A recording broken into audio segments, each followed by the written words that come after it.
नमस्कार दोस्तों। तो आइए आलोक एजुकेशन चैनल पर आप सब लोगों का स्वागत है। दोस्तों आज हम लोग महत्वपूर्ण प्रश्नों के बारे में चर्चा करेंगे जो कि परीक्षा की दृष्टि से अति महत्वपूर्ण है। तो ध्यान दीजिए, पहला क्वेश्चन आप लोगों के सामने है। भारत में राष्ट्रपति का निर्वाचन किस प्रकार होता है? तो भारत में राष्ट्रपति का निर्वाचन दोस्तों जो है अप्रत्यक्ष मतदान से होता है। अप्रत्यक्ष मतदान से होता है। भारत में राष्ट्रपति का निर्वाचन आनुपातिक प्रतिनिधित्व पद्धति के अनुसार आनुपातिक प्रतिनिधित्व पद्धति के अनुसार एकल संक्रमणीय मत प्रणाली द्वारा होता है और ऐसे निर्वाचन में मतदान गुप्त होता है। अनुच्छेद 54 कौन सा? अनुच्छेद 54 के अनुसार निर्वाचक गणों में संसद के दोनों सदनों के निर्वाचित सदस्य और विधानसभाओं के निर्वाचित सदस्य, यानी संसद के दोनों सदनों के निर्वाचित सदस्य और विधानसभाओं के निर्वाचित सदस्य शामिल होते हैं। अर्थात जनता राष्ट्रपति के निर्वाचन में प्रत्यक्ष भाग नहीं लेती। इस प्रकार राष्ट्रपति का निर्वाचन अप्रत्यक्ष निर्वाचन है। नेक्स्ट, भारत के राष्ट्रपति चुने जाते हैं राज्यसभा, लोकसभा और राज्यों की विधानसभाओं के निर्वाचित सदस्यों द्वारा। संविधान का अनुच्छेद 54 संविधान का अनुच्छेद 54 राष्ट्रपति के निर्वाचित मंडल के सदस्यों का प्रावधान करता है, जिसमें निम्नलिखित सदस्य होते हैं। इन्हें संसद के दोनों सदनों के निर्वाचित सदस्य होते हैं। राज्यों के विधानसभाओं के निर्वाचित सदस्य होते हैं। दिल्ली और पुडुचेरी विधानसभाओं के निर्वाचित सदस्य 17वें संविधान संशोधन 1992 द्वारा अंतः स्थापित। कब? यानी 17वें संविधान संशोधन 1992 के द्वारा अंतः स्थापित है। नेक्स्ट, भारत के राष्ट्रपति के उम्मीदवार के प्रस्ताव का अनुसमर्थन किया जाना चाहिए। कम से कम कितने? 50 निर्वाचकों के द्वारा किया जाना चाहिए। राष्ट्रपति एवं उपराष्ट्रपति निर्वाचन अधिनियम 1952, राष्ट्रपति एवं उपराष्ट्रपति निर्वाचन अधिनियम 1952 1997 में यथा संशोधित के तहत भारत के राष्ट्रपति पद के उम्मीदवार के लिए कम से कम 50 निर्वाचक, कितने? कम से कम 50 निर्वाचकों द्वारा अनुमति किया जाना चाहिए। इस प्रस्ताव का अनुसमर्थन किया जाना चाहिए। 1997 से पूर्व प्रस्तावकों एवं अनुमोदकों की संख्या कितनी थी? 10 थी, यानी 10 के द्वारा प्रस्तावित किया जाना था। ये 1997 से पूर्व की घटना थी। नेक्स्ट, राष्ट्रपति के निर्वाचन में राज्य का मुख्यमंत्री मतदान करने के लिए पात्र नहीं होता है। यदि वह राज्य विधानमंडल में उच्च सदन का सदस्य होता है तो राष्ट्रपति के निर्वाचन में वह मतदान करने के लिए पात्र नहीं होता है। पात्र है दोस्तों, ध्यान रखिए। अनुच्छेद 54 के अनुसार जो है राष्ट्रपति के चुनाव में राज्य विधानमंडल के उच्च सदन अर्थात विधान परिषद, ध्यान रखिए दोस्तों, विधान परिषद के सदस्य मतदान नहीं कर सकते हैं। अतः यदि मुख्यमंत्री इस सदन का सदस्य है तो राष्ट्रपति के चुनाव में मतदान करने के लिए पात्र नहीं होता है। नेक्स्ट, एक संसद अथवा विधानसभा का सदस्य राष्ट्रपति निर्वाचित हो सकता है, परंतु निर्वाचित होने के तुरंत उपरांत अपनी सदस्यता छोड़नी होगी। ये बातें ध्यान रखें। निर्वाचित होने के तुरंत उपरांत क्या होगा? अपनी सदस्यता छोड़नी होगी। अपनी सदस्यता छोड़नी। संविधान का अनुच्छेद 59 क्लास 1 में के अनुसार यदि संसद के किसी सदन का या किसी राज्य के विधानमंडल के किसी सदन का कोई सदस्य राष्ट्रपति निर्वाचित हो जाता है तो यह समझा जाएगा कि उसने उस सदन में अपना स्थान राष्ट्रपति के रूप में अपने पद ग्रहण की तारीख से रिक्त कर दिया है। भारतीय संविधान का कौन सा अनुच्छेद राष्ट्रपति के पद के लिए पुनः निर्वाचन की योग्यता निर्धारित करता है? तो अनुच्छेद 57 निर्धारित करता है। भारतीय संविधान का अनुच्छेद 57 राष्ट्रपति के पद के लिए पुनः निर्वाचन के लिए पात्रता निर्धारित करता है।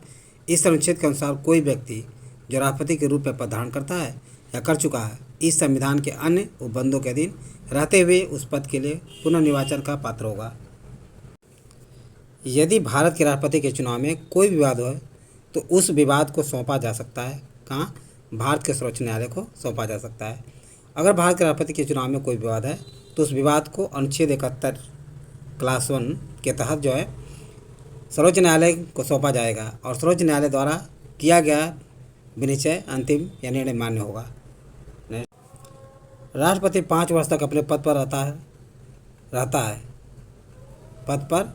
है, ध्यान रखिए, अपने पद ग्रहण के दिन से, यानी 5 वर्ष तक अपने पद पर रहता है। अनुच्छेद 56(1) के अनुसार राष्ट्रपति अपने पद ग्रहण के दिन से 5 वर्ष की अवधि तक पद पर बना रहता है या पद धारण करता है। नेक्स्ट, भारत के राष्ट्रपति अपना त्यागपत्र किसको संबोधित करके देते हैं, तो उपराष्ट्रपति को संबोधित करके देते हैं। अनुच्छेद 56(a) कौन सा, अनुच्छेद 56(1) के अनुसार भारत का राष्ट्रपति अपना त्यागपत्र उपराष्ट्रपति को संबोधित करके देता है और उपराष्ट्रपति उसकी सूचना लोकसभा अध्यक्ष को देता है। उपराष्ट्रपति जो है इसकी सूचना जो है लोकसभा अध्यक्ष को देता है।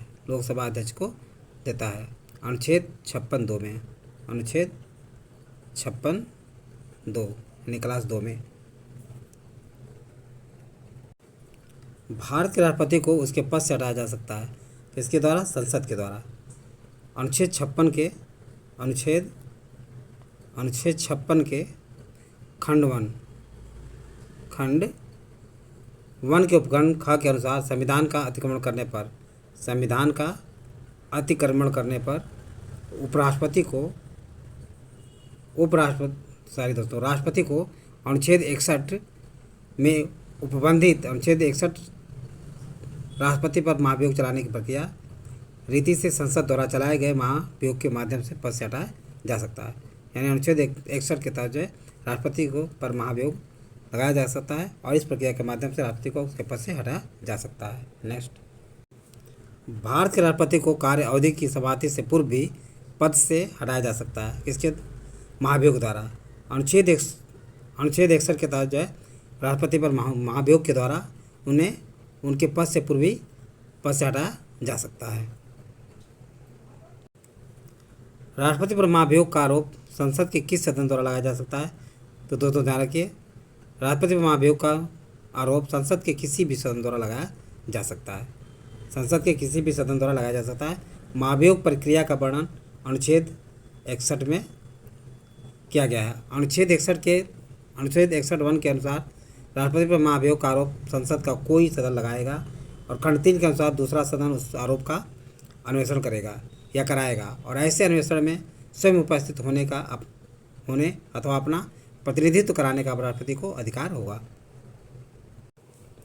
भारत के राष्ट्रपति पर महाभियोग चलाने के लिए कम से कम कितने दिन पूर्व की सूचना आवश्यक होती है, तो 14 दिन पूर्व जो है सूचना आवश्यक है।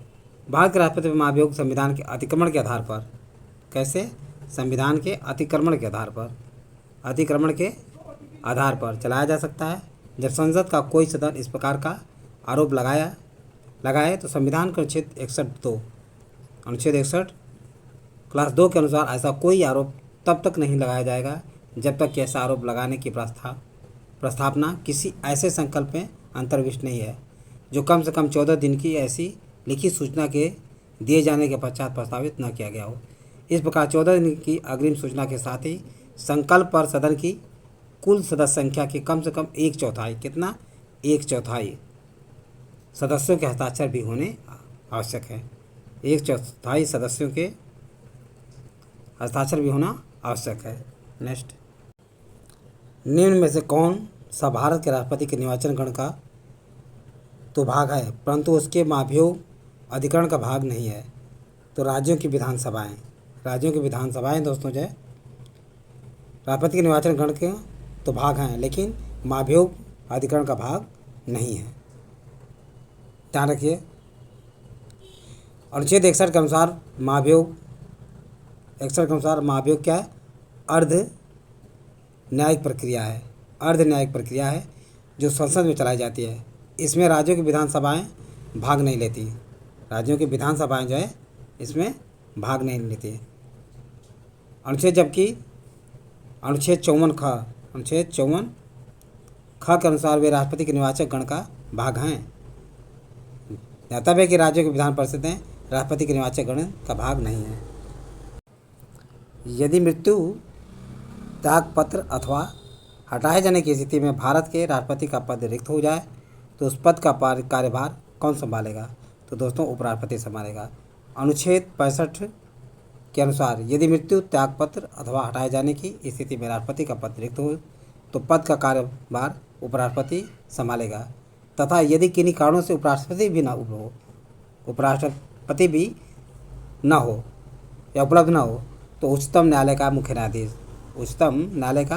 मुख्य न्यायाधीश इस पद को संभालेगा। उसी न्यायालय का, अगर न्यायाधीश नहीं है तो उसी न्यायालय का वरिष्ठतम न्यायाधीश जो उस समय उपलब्ध है राष्ट्रपति के कृत्यों को संपादित करेगा। राष्ट्रपति उत्तराधिकार अधिनियम 1969 के तहत। नेक्स्ट, भारत का कार्यपालिका अध्यक्ष कौन होता है? तो राष्ट्रपति होता है।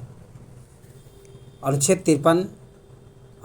53 क्लास 1 के तहत दोस्तों ने संघ की कार्यपालिका शक्ति राष्ट्रपति में निहित होगी, जिसका प्रयोग वह संविधान के अनुसार स्वयं या अपने अधीनस्थ अधिकारियों के द्वारा करेगा। इस प्रकार भारतीय संघ का कार्यपालिका अध्यक्ष राष्ट्रपति होता है। तो ये सारी बातें आप लोगों को समझ में आ गया होगा। यदि वीडियो अच्छा लगा हो तो इसे सब्सक्राइब और लाइक अवश्य करें तथा अपने सगे समझे दोस्तों को शेयर करना न भूलें। थैंक यू दोस्त, नेक्स्ट वीडियो मिलेंगे।